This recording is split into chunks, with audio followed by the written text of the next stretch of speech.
오늘 우리에게 주시는 하나님 말씀은 에베소서 3장 1절에서 13절까지의 말씀입니다. 에베소서 3장 1절에서 13절까지의 말씀으로 신약 성경 311페이지 전후가 되겠습니다. 에베소서 3장 1절에서 11절까지의 말씀, 저와 여러분이 한 목소리로 합독하도록 하겠습니다. 같이 읽습니다. 시작.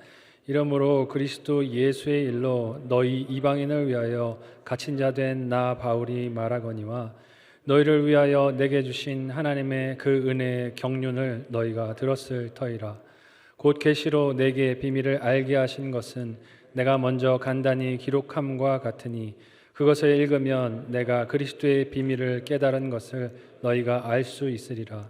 이제 그의 거룩한 사도들과 선지자들에게 성령으로 나타내신 것 같이 다른 세대에서는 사람의 아들들에게 알리지 아니하셨으니 이는 이방인들이 복음으로 말미암아 그리스도 예수 안에서 함께 상속자가 되고 함께 지체가 되고 함께 약속에 참여하는 자가 됨이라.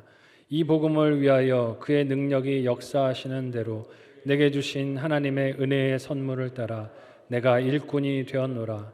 모든 성도 중에 지극히 작은 자보다 더 작은 나에게 이 은혜를 주신 것은 측량할 수 없는 그리스도의 풍성함을 이방인에게 전하게 하시고 영원부터 만물을 창조하신 하나님 속에 감추어졌던 비밀의 경륜이 어떠한 것을 드러내게 하려 하심이라.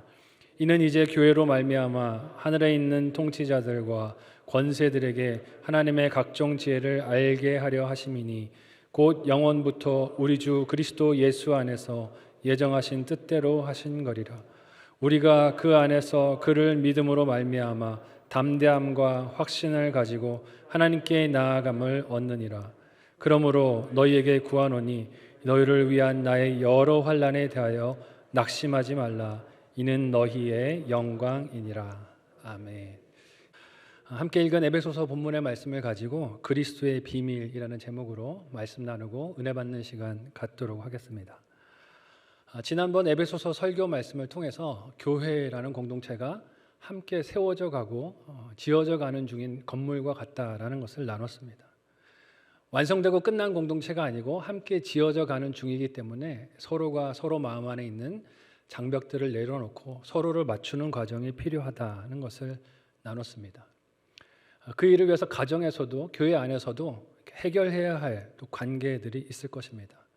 풀어야 할 관계들이 있고 또 서로가 서로를 향해서 이해해야 할 관계들이 있습니다. 올 한 해는 좀 그런 결실이 있는 한 해가 되기를 예수님의 이름으로 축원합니다. 그래서 관계 안에서도 좀 맺힌 것들이 풀리는 결실들이 있기를 바라고요. 목장이 막 출발해서 목장 예배들을 드리고 계신데 목자님들의 신음소리가 들려옵니다. 연락을 해도 받지 않는 묵묵부답인 목원들을 바라보며 애통하는 목소리들이 들리시는데 목원분들은 올 한 해 목장에서 이런 적용을 해보시면 좋겠어요. 한번 따라해 볼까요? 전화 받아주기. 좀 받아주세요.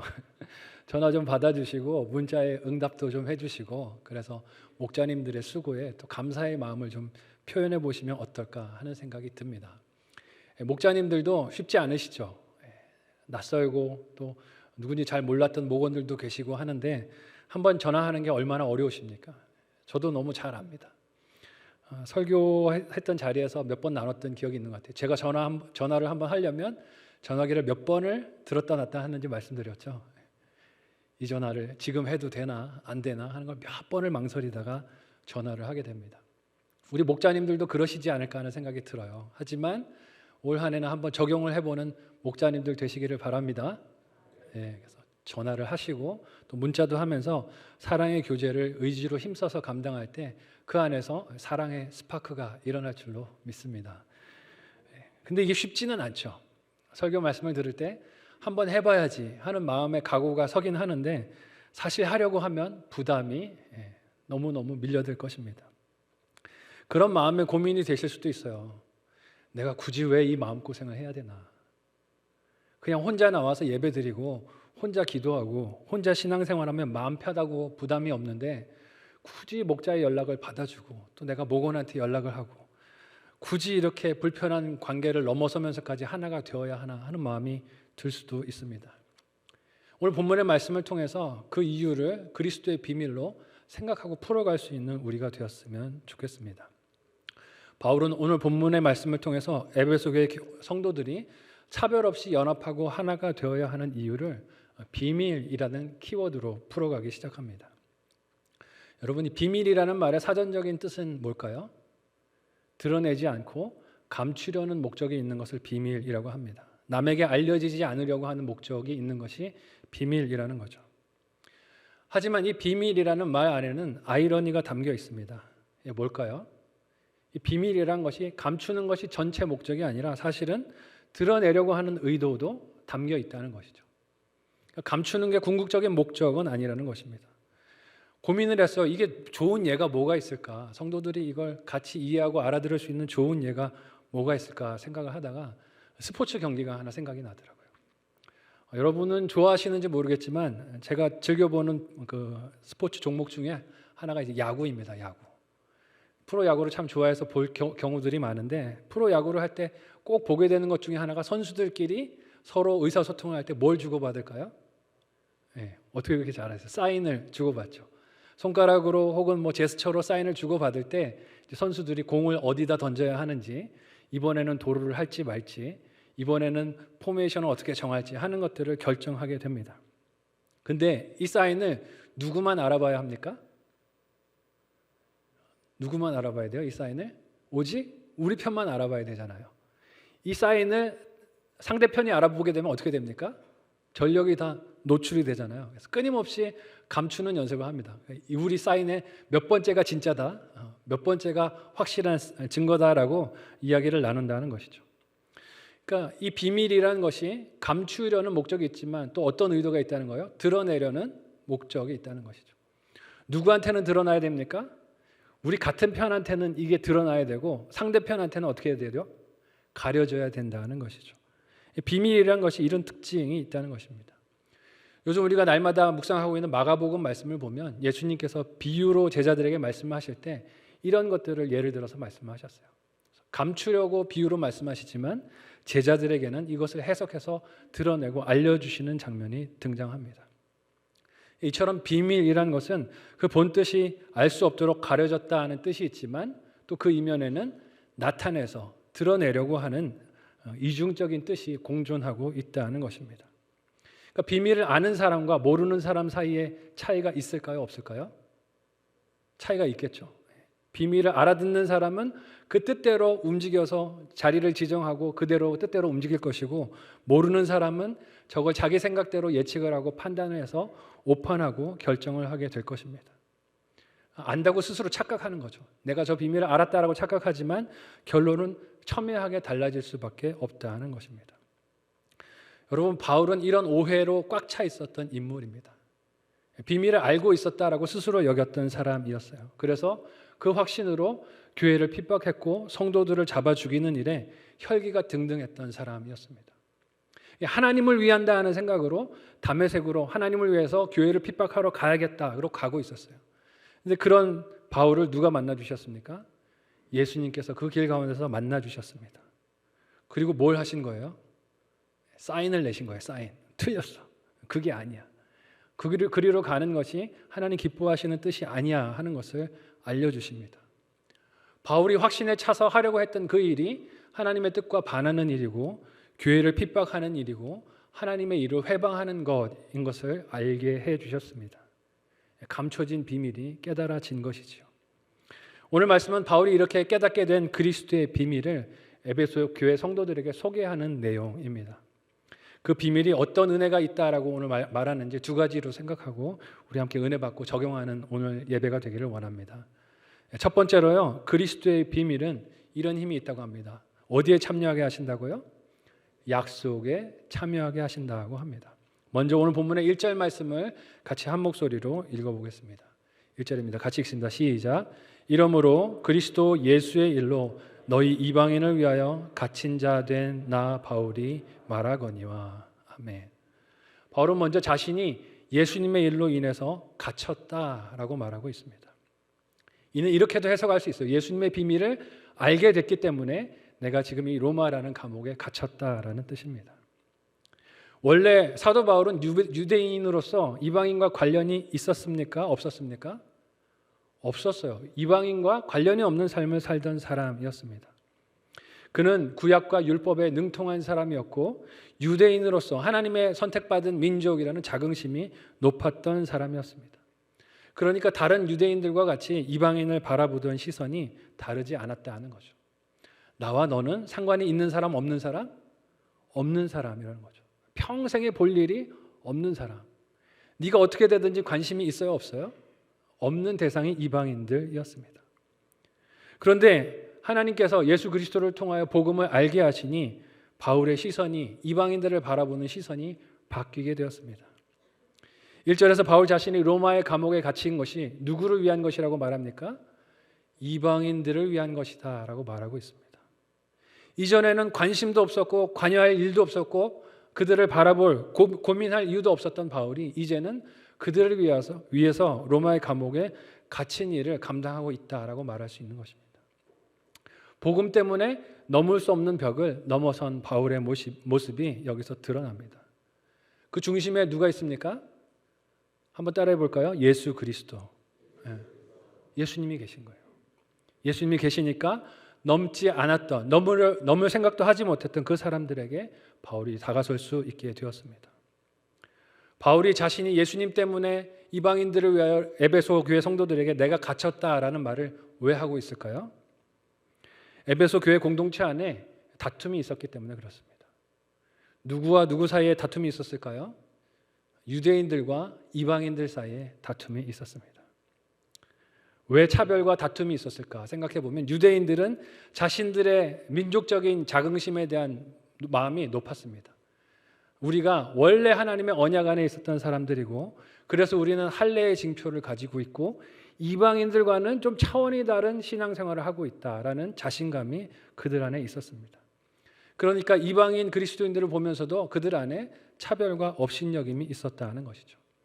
그게 이방인들에게는 또 상처가 되었습니다. 마음에 불만이 되는 것이죠. 그런데 시간이 지나가면서 교회 공동체에 새 가족들이 들어오다 보니까 유대인이 많았을까요? 이방인이 많았을까요? 이방인들의 숫자가 많아지기 시작합니다.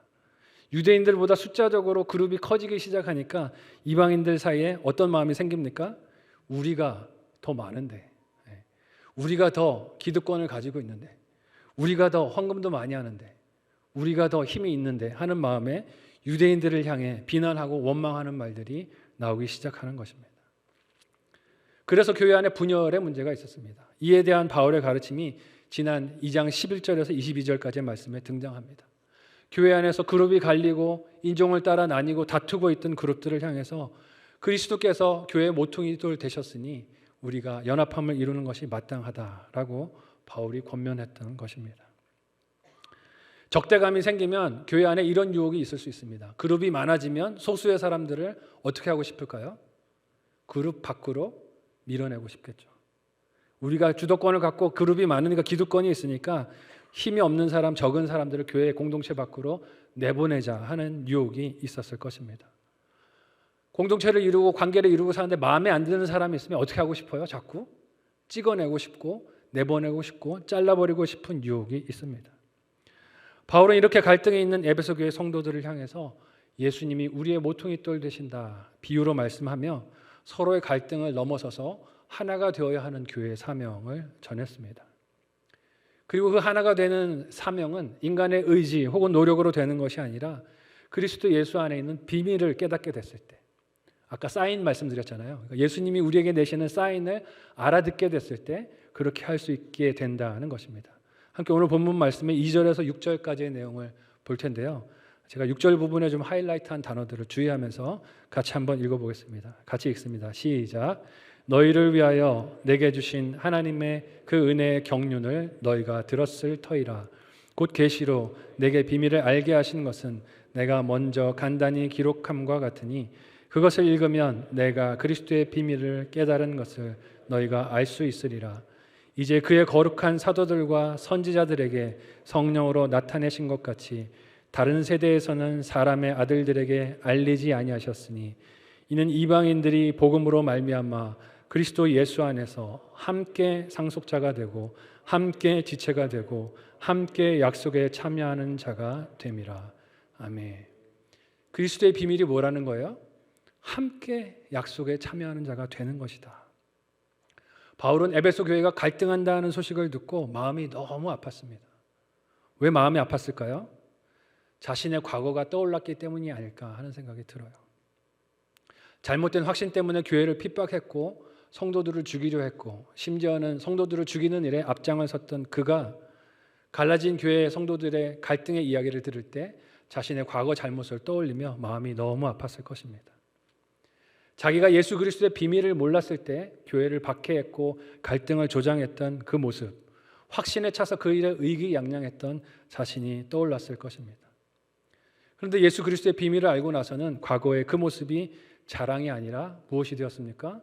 괴로움과 부끄러움이 되었습니다.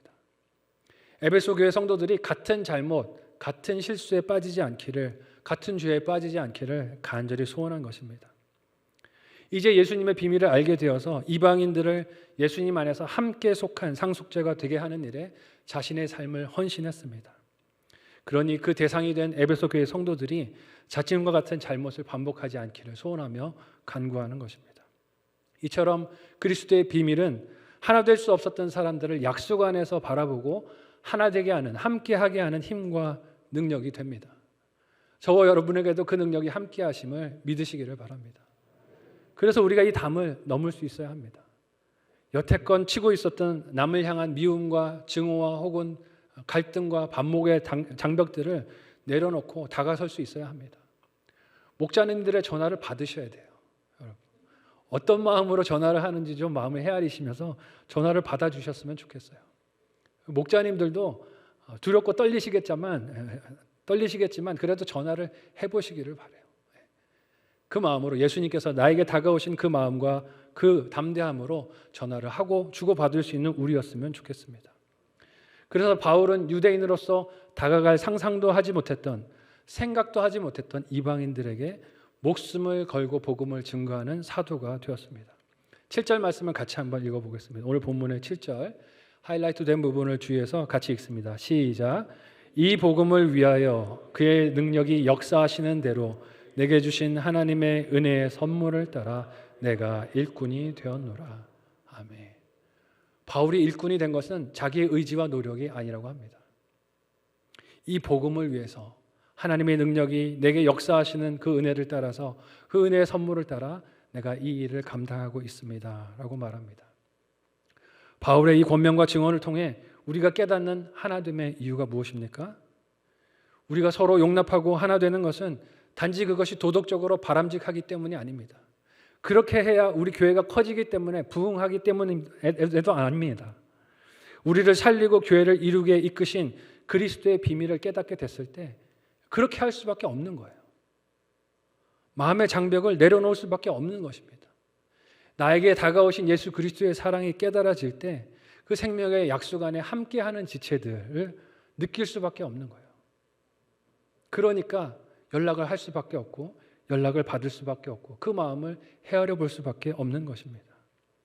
그 하나 되는 마음과 이해하는 마음과 사랑하는 마음은 정치적인 견해나 입장이 달라도 그래도 이해하는 마음인 줄로 믿으시기를 바랍니다. 선거철을 앞두고 교회 안팎으로 갈라짐의 소식들을 너무 많이 듣습니다. 정치적인 견해가 다르기 때문에 싸우고 다툰다는 이야기들이 많이 들립니다. 교회 안에서 정치적인 견해가 다를 수 있습니다. 다를 수 있지만 그것 때문에 미워하시지는 마시기를 바라요.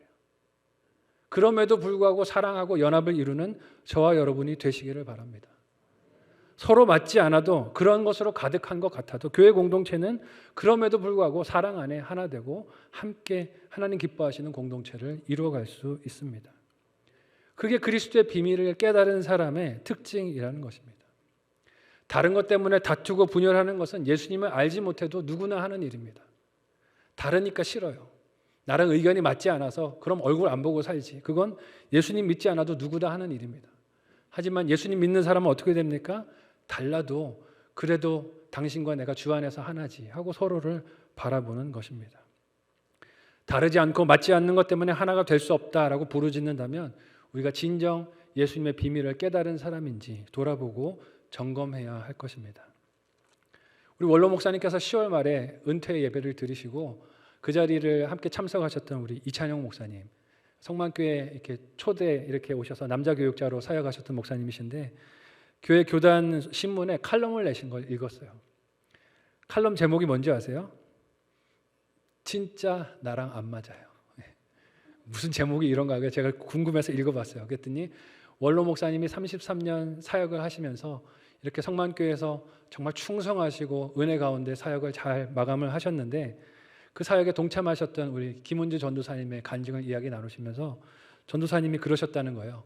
목사님하고 다 맞아서 33년을 사역하신 게 아니고 같이 지냈는데 진짜 나랑 안 맞았는데 그래도 33년을 은혜로 하루하루 지내면서 이 자리까지 영광스럽게 은퇴의 자리까지 이룰 수 있었다는 간증을 나눠주셨어요.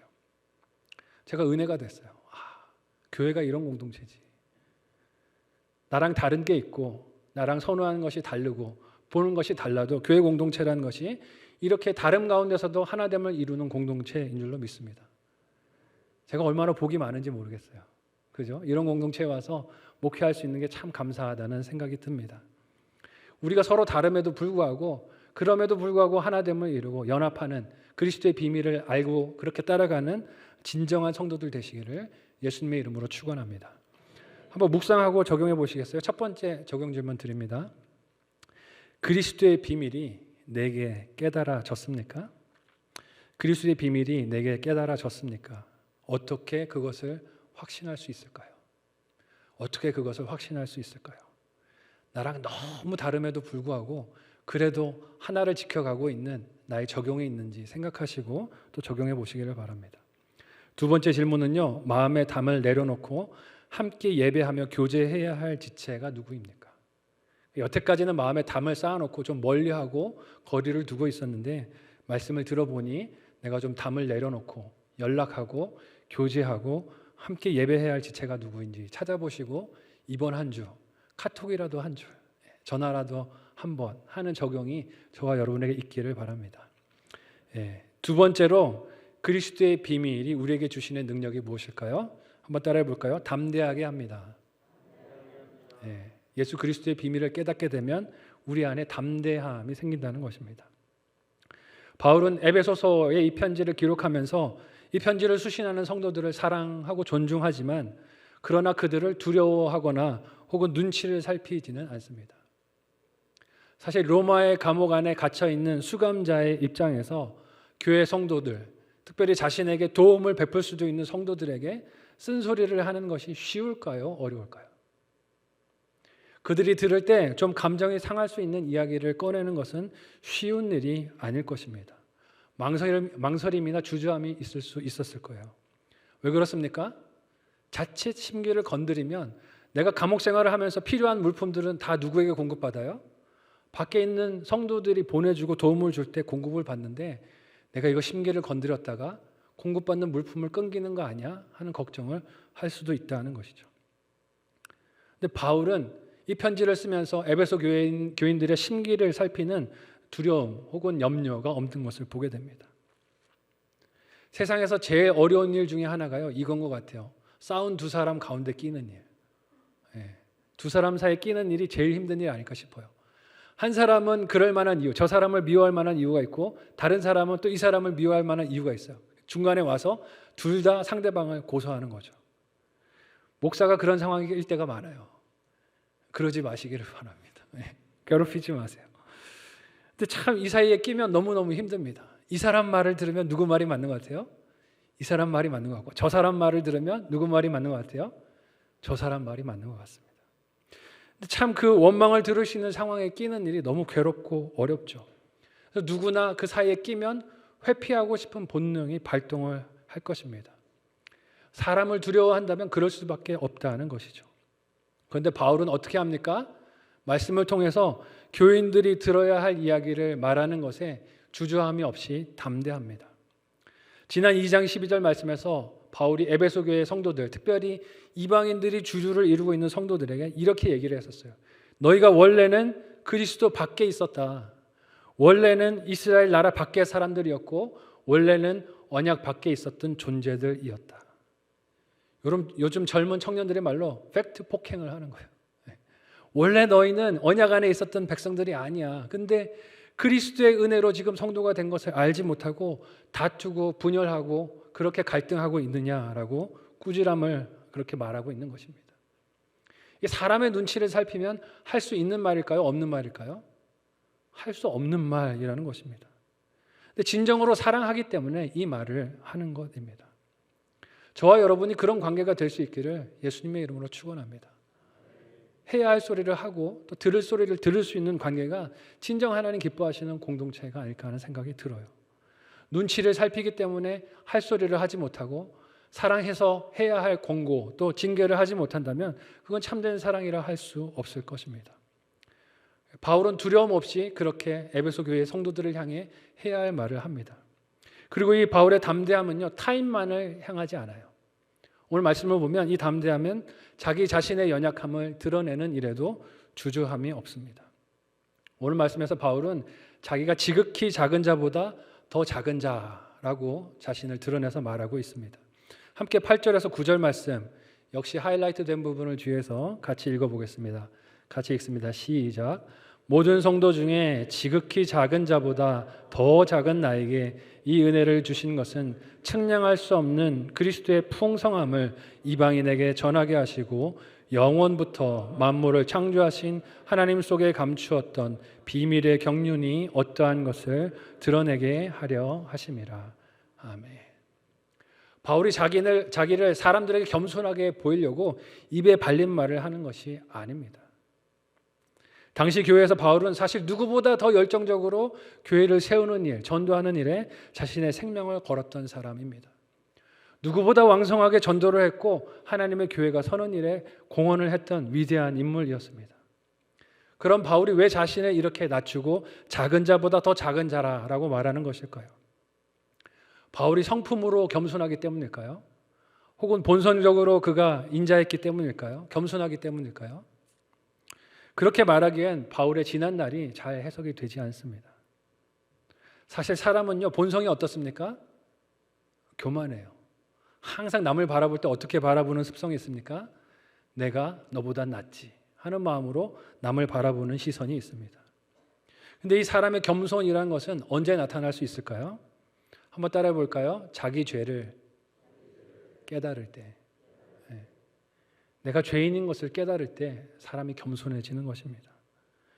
내가 이 은혜를 받을 자격이 없다 하는 것을 깨달을 때 사람이 겸손해지는 것이에요. 철저한 내가 죄인입니다라는 깨달음이 있을 때, 그것에 대한 인정함이 있을 때 사람이 겸손하게 됩니다. 이것은 노력으로 되는 것이 아니라 무엇으로 될까요? 하나님의 은혜로 되는 거예요. 하나님의 은혜가 있어야 내가 죄인인 것이 깨달아지고, 그래서 내게 맡겨주신 사명은, 내게 맡겨주신 역할은 무엇이라도 감사하고 기뻐할 수 있는 것입니다. 바울이 이렇게 스스로를 낮춘 것은 자신의 죄인 된 것을 누구보다 자신이 잘 알았기 때문입니다. 자기가 지은 죄에 대한 애통함이 그에게 있었기 때문입니다. 누구보다 앞서서 교회를 핍박했던 사람이었습니다. 그런 자신의 잘못과 죄에 대해서 아프고 회개했기 때문에 자신을 작은 자 중에서도 가장 작은 자다라고 말하는 그 일에 주저함이 없습니다. 인간적인 관점으로만 바라보면 이 핍박의 과거는 사람들이 네가 어떻게 사도가 돼, 네가 어떻게 교회를 개척해, 네가 어떻게 전도를 해 하고 비판할 수 있는 이유가 될 수도 있습니다. 그런데 바울은 이것을 드러내는 일에 주저함이 없어요. 왜 그렇습니까? 예수님이 이런 죄인인 자신을 만나 주셨기 때문이에요.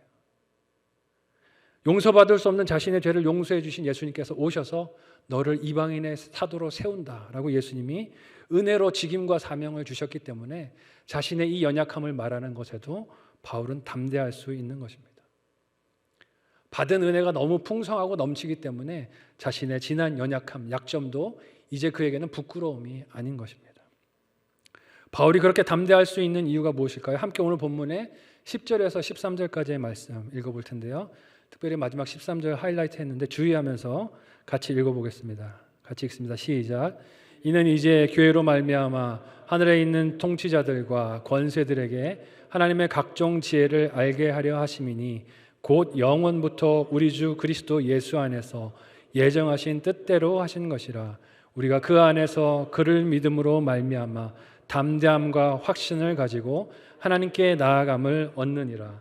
그러므로 너희에게 구하노니 너희를 위한 나의 여러 환난에 대하여 낙심하지 말라. 이는 너희의 영광이니라. 아멘.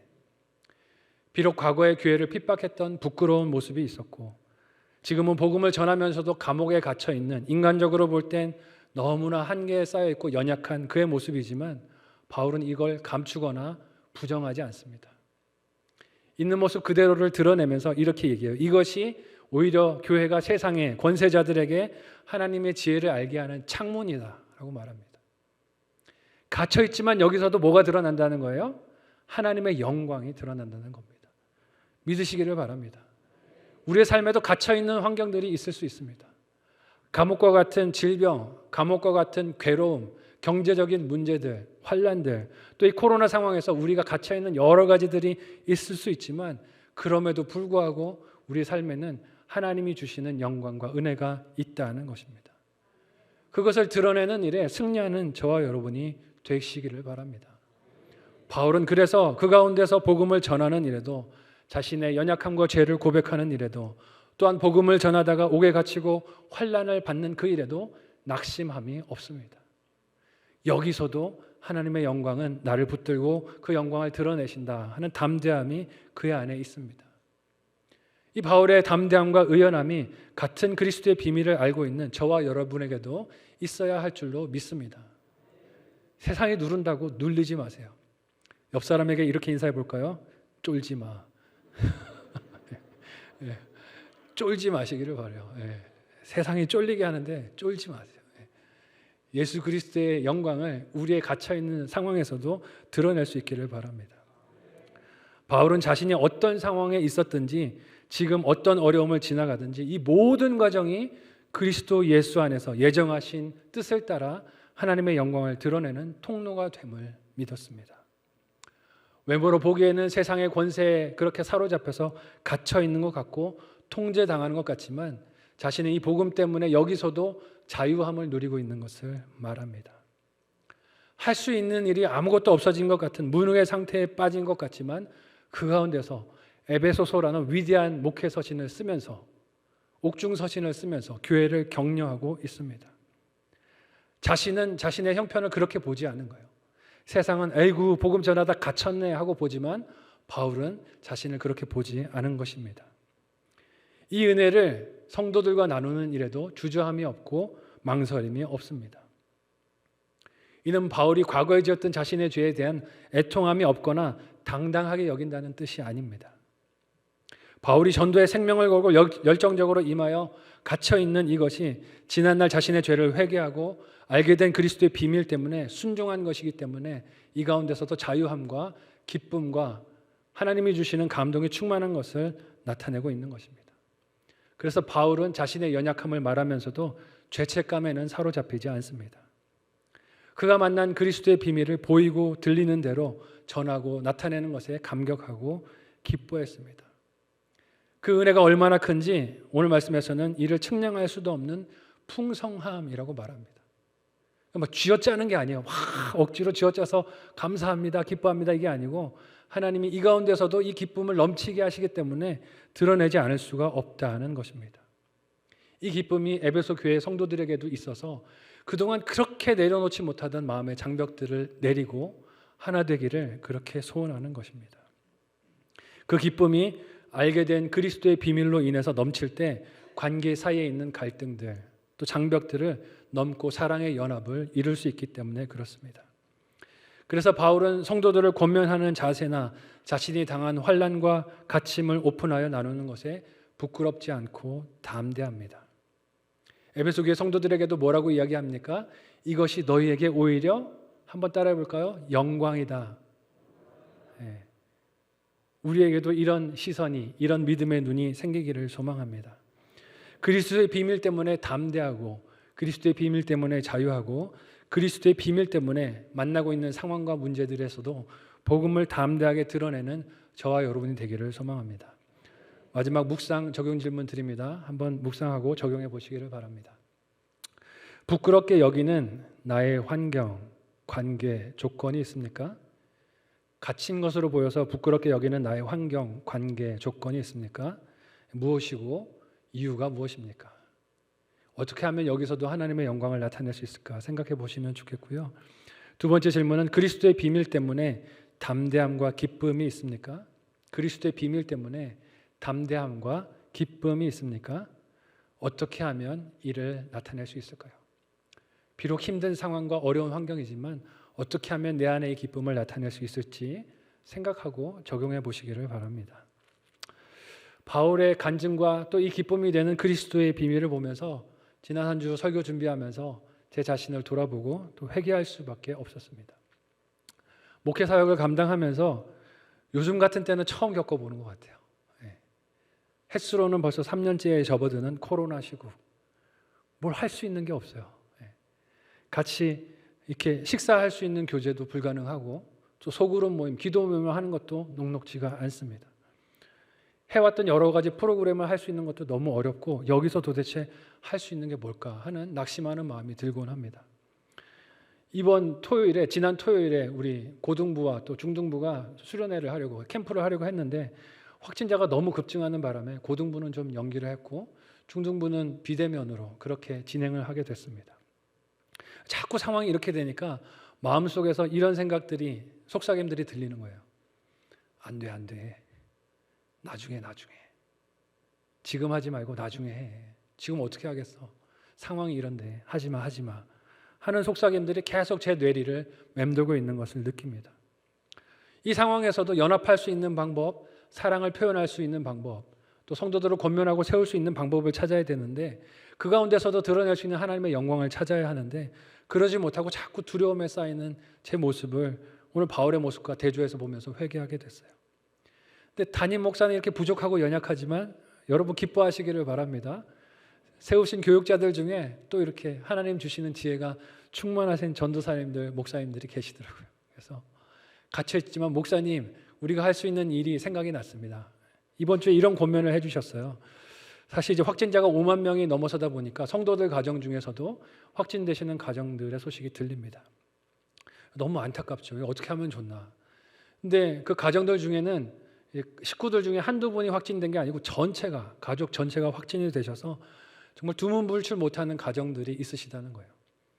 그러니까 누가 좀 확진이 안 된 사람이 있어야 나가서 장이라도 봐하고 먹을 것도 가지고 올 수 있는데 그럴 수 있는 형편이 안 되십니다.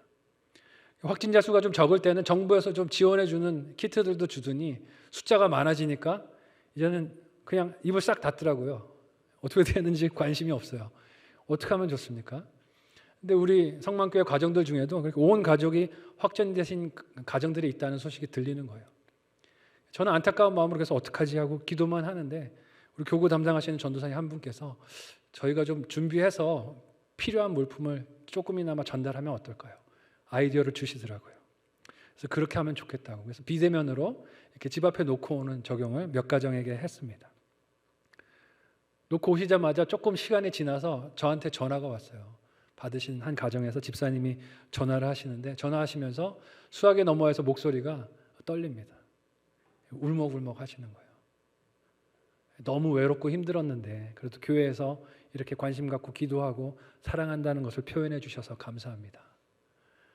너무 눈물이 나서 길게 통화 못할 것 같아요. 목사님 전화 끊을게요 하고 그 말만 하고 끊으셨는데 그 전화를 들고 있던 제가 어땠을까요? 제가 목소리가 떨리는 거예요. 제가 눈물이 나고 그렇구나.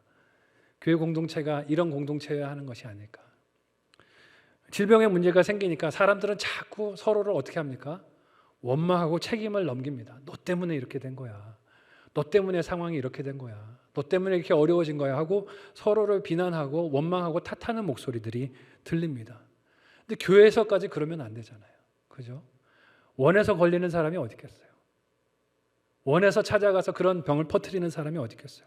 알지 못하던 중에 그런 어려운 일들을 만나게 됐는데 어려움의 소식이 들렸을 때 성도들이 사랑 안에 그리스도 안에 그리스도의 비밀을 알게 되었기에 오히려 사랑할 수 있는 기회로 여기고 찾아가고 기도하고 사랑의 손을 베풀 때 세상이 그 비밀을 보고 신기하게 여길 줄로 믿습니다. 그래서 이번 주에 성만교회가 그런 적용을 할 수 있어서 너무 감사했습니다. 제가 그런 공동체에 속하여서 목회를 감당하는 목사일 수 있어서 너무 감사하고 영광이었습니다. 여러분, 그리스도의 비밀은 이와 같이 똑같은 문제 앞에서도 그 문제를 다르게 보게 하는 능력과 힘이 있습니다. 세상은 똑같은 문제를 볼 때 서로를 미워하고 증오하고 멀리하라고 이야기를 하지만 그리스도의 비밀은 그 문제 때문에 서로 가까이하고 다가서고 사랑하고 교제하라고 합니다. 우리가 겪고 있는 이 어려움의 상황도 하나님께서 그 사랑을 보이게 하시는 통로인 줄로 믿습니다.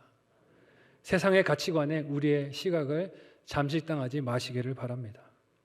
본질적인 예배의 기쁨, 교제의 은혜, 사랑을 회복하는 이 코로나 기간이 되었으면 좋겠습니다. 그리스도의 비밀이 깨달아지셨습니까? 옆 사람에게 한번 이렇게 물어보시겠어요? 깨달아지셨습니까? 네. 깨달아지셨으면 시선이 좀 바뀌시고 또 서로를 바라보는 눈빛이 바뀌고 우리 공동체를 이루는 마음이 바뀌기를 소망합니다. 그리스도의 비밀을 함께 나누는 기쁨과 감사로 우리의 즐거움이 행복함이 충만하시기를 사랑하는 예수님의 이름으로 간절히 축원드립니다. 아멘. 함께 기도하겠습니다. 말씀을 기억하며 함께 기도할 때 주님, 이 비밀을 알게 해주셔서 감사합니다. 하나님, 이 비밀 때문에 넘지 못하던 마음의 장벽을 넘고 사랑하고 교제하고 연합하는 우리 성만교회 되게 인도하여 주옵소서. 간절한 마음으로 합심해서 기도하겠습니다. 하나님, 은혜를 감사합니다. 예수 그리스도의 비밀을 깨닫게 하여 주셔서 감사합니다. 이제까지는 이 비밀을 알지 못하고 원망과 질투와 서로를 향한 반목과 갈등이 많았지만 이제는 하나 되는 일에, 연합하는 일에, 소통하는 일에 하나 되기를 원합니다. 하나님, 힘겨운 일들을 만나는 성도들 하나님 진심으로 위로하게 하여 주시고 하나님, 한 뜻이 되어 이 어려움의 시간들을 지나가는 우리 모두가 되도록 인도하여 주시옵소서. 예수 그리스도의 이름 때문에, 능력 때문에 우리가 하나 될 수 있기를 원합니다. 내 힘으로 할 수 없사오니 그리스도의 비밀을 알게 하신 그 은혜와 기쁨으로 이 사명 충만하게 온전하게 감당하는 우리 성만교회 모든 성도들 되도록 은혜를 더하여 주시옵소서. 감사하며 예수님의 이름으로 기도하옵나이다. 아멘. 하나님, 은혜를 감사합니다. 예수 그리스도의 비밀을 듣고 깨닫게 하여 주심을 감사합니다. 알게 하셨사오니 적용할 수 있도록 인도하여 주시고 우리 마음에 수없이 쌓여있던 마음의 장벽들을 허물어 내리게 하여 주시고 사랑으로 연합하며 일치되는 일에 우리가 힘쓸 수 있도록 인도하여 주옵소서.